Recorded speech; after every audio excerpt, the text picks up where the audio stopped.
Bonjour à tous, je suis Alexandre Marotelet de l'agence Tweno. Aujourd'hui, je me permets de vous présenter les balises titres.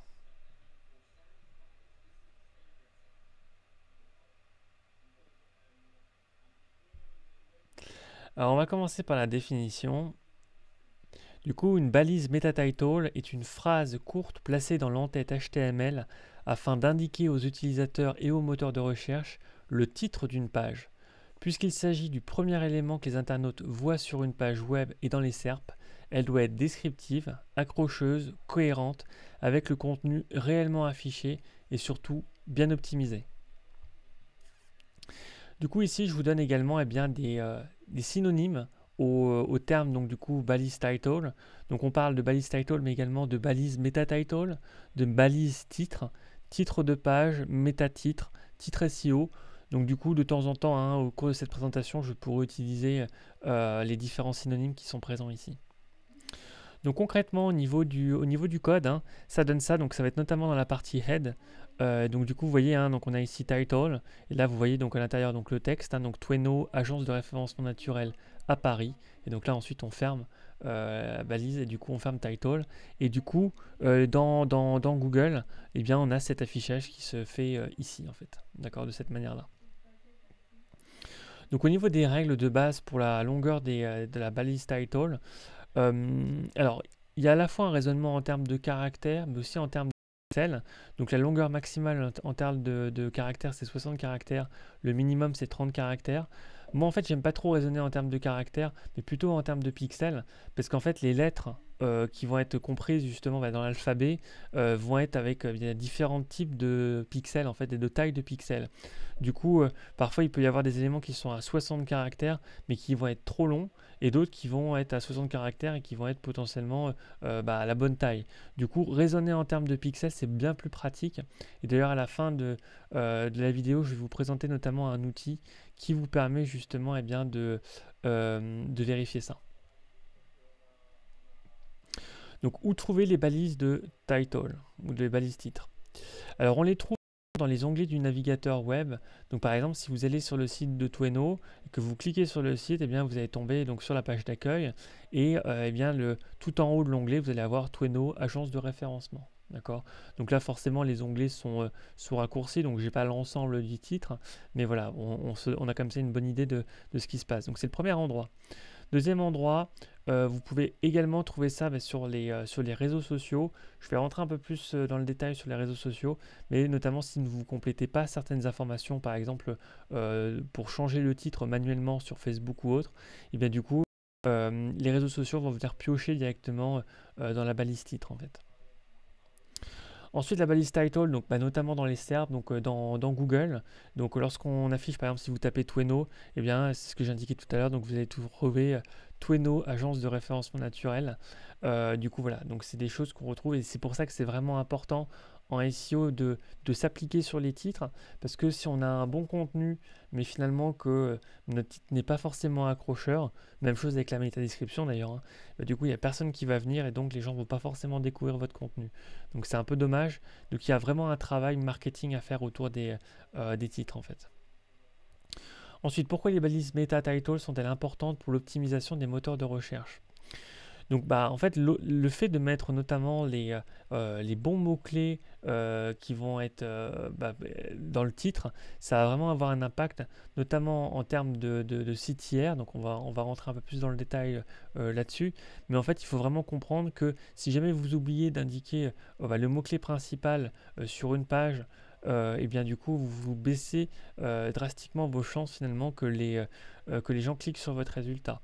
Du coup, pensez à bien l'indiquer, à indiquer le bon mot-clé, c'est important. Donc ensuite, eh bien, finalement, ça va avoir un impact, le titre va avoir un impact notamment sur le CTR ou le click-through rate. Donc autrement dit, eh bien, si jamais vous avez indiqué un bon titre, eh bien, vous allez vous retrouver en bonne position. Et du coup, la bonne position, admettons si vous êtes en première position, eh bien, vous allez obtenir 30% des clics.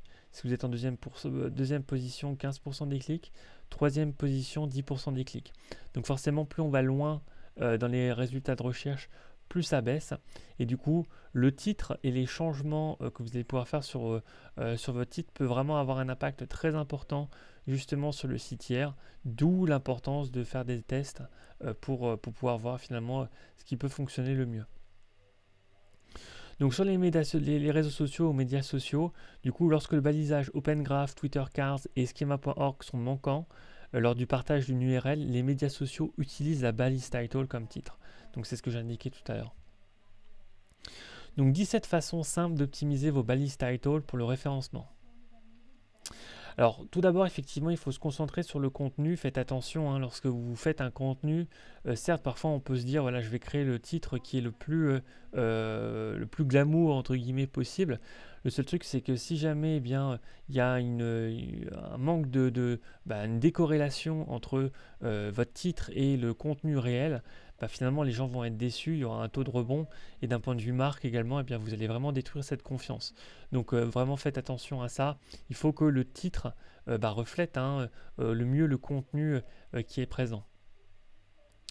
Ensuite, identifiez le type de page. Donc effectivement, directement dans le titre, eh bien, vous allez pouvoir indiquer ou faire comprendre directement aux visiteurs est-ce qu'il s'agit finalement d'une page produit, est-ce qu'il s'agit d'une page d'article. Donc je vais donner des exemples par la suite, mais vous pouvez justement égayer la curiosité également des utilisateurs grâce à ce titre. Donc c'est quelque chose qui est important. Autre point qui est absolument primordial, c'est vraiment lié à l'intention notamment de recherche en fait. Et du coup, si jamais eh bien, des gens veulent en apprendre plus sur tel type de sujet et que finalement vous leur proposez un produit informationnel, vous leur proposez un produit commercial par exemple, ça ne va pas forcément convertir parce que justement eh bien, au niveau de l'intention de recherche, vous n'aurez pas forcément respecté l'intention de recherche des utilisateurs. Du coup, et même chose à l'inverse, hein. Par exemple, quelqu'un veut acheter par exemple des sneakers et que vous leur proposez un produit informationnel, c'est pas forcément l'intention de recherche des personnes et du coup, eh bien, ils seront déçus par votre requête, par votre page et du coup, ils reviendront, il y aura un taux de rebond important. Donc, faites toujours attention, tapez l'intention de recherche, le mot-clé dans Google pour pouvoir essayer de déterminer quelle est l'intention de recherche et en fonction de ça, faites le contenu qui est le plus pertinent. Ensuite, mettre en avant vos mots-clés principaux. Effectivement, lorsque vous allez créer une page, dites-vous que finalement vous allez faire un mot-clé, une page. C'est plutôt une bonne philosophie. Et après, bien évidemment, autour de ce mot-clé-là, vous allez faire graviter un champ sémantique qui va être, si possible, le plus large possible. Mais voilà, c'est quelque chose qui est important de se dire que sur une page, eh bien, on va cibler un mot-clé en question pour justement le prioriser. Et surtout si c'est des mots-clés qui sont à forte compétition. Voilà, le fait de se concentrer sur un mot-clé, c'est quelque chose qui est important. Inclure un appel à l'action. Donc c'est un peu ce que je disais également tout à l'heure, hein. Par exemple, vous voyez acheter ou promotion ou apprendre, et bien très rapidement on se rend compte de l'intention de recherche qu'il peut y avoir derrière, et surtout les gens vont savoir avant même de se rendre sur votre site, bien finalement ce qu'on va bien pouvoir trouver sur votre page. Et du coup là par exemple apprendre, on a bien le sentiment que le contenu va être éducatif, alors que lorsqu'on voit le mot-clé acheter ou promo, du coup là on sent que c'est une boutique en ligne et donc le type d'intention de recherche va être différent. Donc assurez-vous d'écrire pour les internautes et non pour les moteurs de recherche. Donc ça, ce que ça veut dire en gros, c'est ne pensez pas suroptimisation. Là je vous ai donné un exemple alors assez grossier d'une suroptimisation, mais là vous voyez par exemple société SEO, agence de référencement, Chicago SEO compagnie. Là vous voyez SEO, déjà on le voit, il est présent 2 fois sur un titre. Ensuite société et compagnie, bon finalement c'est la même chose sauf que il y en a un qui est en français, l'autre qui est en anglais. Bref, c'est pas du tout, c'est pas forcément alors c'est très optimisé d'un point de vue SEO, mais pensez vraiment à l'internaute en fait. Et un contenu comme ça avec un titre de cette manière-là aura un taux de clic qui sera beaucoup plus faible parce que finalement les gens vont se dire bon, voilà c'est quasiment incompréhensible ou en tout cas ça me donne pas du tout envie d'aller voir ce qu'il y a derrière. Donc pensez utilisateur. Ensuite, essayez d'utiliser des titres qui sont relativement courts. Alors, ce que je veux dire par là, c'est surtout éviter les mots-clés répétitifs, en fait. Tout à l'heure, voilà, vous avez vu dans l'exemple précédent, SEO était présent 2 fois.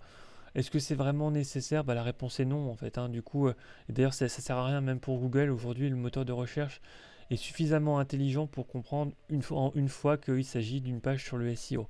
Donc pas la peine notamment de le répéter le même mot-clé 15 fois dans le titre, ça sert pas à grand chose. Également, éviter d'utiliser la ponctuation si nécessaire, pour justement essayer de gagner de la place, pour mettre des mots-clés qui vont vraiment être importants. Vous pouvez également, si vous souhaitez gagner de la place, eh bien finalement mettre des minuscules plutôt que des majuscules, pour justement essayer de gagner quelques pixels en fait. Ensuite, alors la longueur optimum, eh bien j'en ai parlé tout à l'heure, hein, donc 575 pixels au maximum, 285 pixels au minimum. Ensuite, faites une description de ce qu'on trouve sur la page. Donc ça, c'est un peu ce que j'ai indiqué aussi tout à l'heure. C'est que faites toujours attention aux titres qui vont être très attirants. Et finalement, bien, on arrive sur la page et c'est décevant. Par exemple, si vous voyez un guide complet sur tel type de sujet et que finalement vous arrivez et que le contenu fait 200 mots, c'est un peu la douche froide en fait, hein. C'est la grosse déception. Et du coup, d'un point de vue marque également, ça peut vous impacter. Donc, essayez d'avoir une cohérence entre le titre et le contenu. Écrire également des titres qui sont les uniques, hein, c'est ce que j'ai indiqué tout à l'heure. Donc, une page, un mot-clé. Et du coup, eh bien, il faut rendre ce titre le plus unique possible, pour éviter justement notamment qu'on ait des problématiques de duplicate content. Donc voilà, ça fait partie des bonnes pratiques. Ensuite, créer une liste de variantes de mots-clés. Donc si par exemple vous targetez vraiment un secteur à proprement parler, eh bien vous allez vous concentrer par exemple sur un mot-clé, mais il y aura aussi potentiellement des variantes. Du coup, eh bien pour les autres pages que vous allez créer, si jamais ça fait sens, hein, de créer d'autres pages sur un mot-clé variant, eh bien du coup, utilisez bien ce mot-clé-là et concentrez-vous bien sur ce mot-clé-là en question. Par exemple, en fonction du mot-clé, eh bien, vous allez pouvoir déterminer quel est le degré entre guillemets de connaissance des gens sur le sujet en question en fait. Donc par exemple, des gens qui vont taper SEO ou des gens qui vont taper référencement naturel ou des gens qui vont taper je sais pas moi par exemple premier dans Google, et bien finalement c'est des gens qui vont peut-être pas forcément connaître le mot-clé SEO. Et du coup, eh bien, au niveau même de la ligne éditoriale, eh bien, on s'adresse peut-être pas forcément à des gens qui ont le même degré de connaissance. Et du coup, c'est intéressant parce que ça permet de créer un contenu qui va être également unique pour une audience qui va être plus ou moins avancée dans le funnel de vente en fait. Mettez l'accent sur la fraîcheur. Effectivement, donc si vous mettez par exemple le nouveau ou la date, par exemple l'année, par exemple si vous mettez 2020, 2021, 2022, etc., mais finalement les gens vont se dire, voilà, ce contenu-là, il a été mis à jour il y a cette année, et du coup, c'est vrai que parfois, lorsqu'on voit des contenus qui peuvent dater de plusieurs années, mais finalement, moi par exemple, lorsque je vois ça dans le titre, je ne vais pas forcément cliquer parce que je vais me dire, bon, voilà, l'auteur du contenu n'a pas forcément pris le temps de mettre à jour et du coup je risque de tomber sur beaucoup de contenu obsolète. Du coup voilà, c'est quelque chose d'important. Si jamais vous faites ce travail là de mettre à chaque fois dans le titre l'année, il faut simplement garantir que chaque année eh bien, vous allez vraiment changer la date en fait. Ensuite, utilisez des questions dans votre balise title. Donc voilà, comment, quoi, pourquoi, quand, où, qui. C'est vrai que c'est des choses qui peuvent être intéressantes, notamment également pour le vocal. Donc du coup, voilà, ça peut être quelque chose d'actionnable assez facilement. Et du coup, les gens qui se posent une question précise vont se dire, voilà, ce contenu-là répond exactement à ma question. Du coup, bien, je vais aller consulter ce contenu-là. Utiliser des nombres ou des chiffres, c'est vrai que c'est quelque chose qui est assez impactant. Par exemple, je sais pas moi, une stratégie SEO en 10 étapes, du coup, les gens, même avant d'aller sur votre contenu, ils vont savoir que bien finalement, ça va être un process et qui va être fait justement en 10 étapes. Et ça, bien finalement, ça renseigne même sur la nature du contenu. Donc, ça convertit plutôt bien en fait de mettre des chiffres. Moi, en tout cas, c'est le type de contenu que je fais très souvent avec mes clients. Ensuite, utilisez la méthode d'appât de clic pour créer votre balise title. Donc effectivement, en fait, ça c'est vraiment faire un contenu qui va être le plus naturellement, qui va engager en fait les gens qui vont créer, qui vont piquer leur curiosité également. Et par exemple, stratégie SEO, les 5 étapes à connaître absolument. Du coup, voilà, ça peut être un exemple de contenu clickbait. Après, faites attention également, alors, en fonction de votre positionnement, hein, le côté négatif quand on parle de ça, c'est vraiment le côté entre guillemets putaclic. Donc en fonction de votre positionnement, si vous avez un positionnement qui est marque, bon, à la rigueur, c'est pas très grave, c'est grave plutôt. Si jamais vous le mettez en place quelque chose de très putaclic. Par contre, si vous êtes un blog et finalement, voilà, au niveau de votre positionnement, vous avez un positionnement entre guillemets un peu plus relax et moins corporate ou moins professionnel, vous pouvez vous permettre de le faire et ça peut vous permettre d'attirer pas mal de trafic. Alors, autre élément, les mots-clés par exemple qui vont indiquer le fait que le contenu va être complet. Donc là, vous voyez par exemple écologie numérique, le guide complet. Et du coup, là, ça indique aux gens finalement que ils peuvent se rendre sur votre source et ils n'auront pas forcément besoin d'aller ailleurs. Donc, par exemple, le Ultimate ou guide complet ultime ou guide complet ou définitif d'un sujet. Finalement, ça donne également un côté un peu professionnel de la chose. Et du coup, voilà, ça peut être une bonne manière d'obtenir des clics. Et enfin, un dernier point, pensez à tester. Donc moi, j'ai mis en place notamment un outil qui s'appelle l'outil simulateur de SERP, qui va vous permettre justement, alors soit vous rentrez votre URL ici et ça va scraper directement le titre et l'URL et la description plutôt pour voir justement est-ce que c'est à la bonne taille, est-ce que c'est optimisé correctement, est-ce que les mots-clés sont indiqués correctement, ou sinon si vous n'avez pas forcément de page qui est encore créée, vous pouvez directement taper votre titre et taper votre description et en fait mon outil va vous permettre de voir est-ce que c'est un titre qui est optimisé ou non pour Google en fait. Donc voilà, donc si jamais vous souhaitez aller un peu plus loin en termes de SEO, vous pouvez aller sur le site de Tweno, donc notamment sur ce sujet des balises title. J'ai fait un article complet avec beaucoup de graphiques, beaucoup de chiffres complémentaires qui peuvent vraiment vous permettre d'aller encore plus loin sur ce sujet-là. De même, si vous souhaitez en apprendre plus sur le SEO, j'ai une collection d'e-books qui s'appelle donc Apprendre le SEO. Donc voilà, j'ai actuellement 3 exemplaires et la collection va grossir petit à petit au fil de l'eau. Et enfin, formation SEO en ligne, donc du coup de Tweno. Donc si jamais vous démarrez avec votre site web et que vous n'avez pas suffisamment de trafic, voire même pas du tout de trafic, ou si vous avez un site web mais finalement qui ne vous apporte absolument aucun business, eh bien n'hésitez pas à jeter un coup d'œil à ma formation dans laquelle effectivement on voit module par module les moyens pour pouvoir obtenir plus de trafic grâce au référencement naturel, parce que finalement plus de trafic, notamment du trafic qualifié, ça va vous permettre d'augmenter votre chiffre d'affaires et donc vos revenus. Et du coup, d'où l'importance de mettre en place une stratégie SEO efficace. Et c'est vraiment ce que j'apprends ici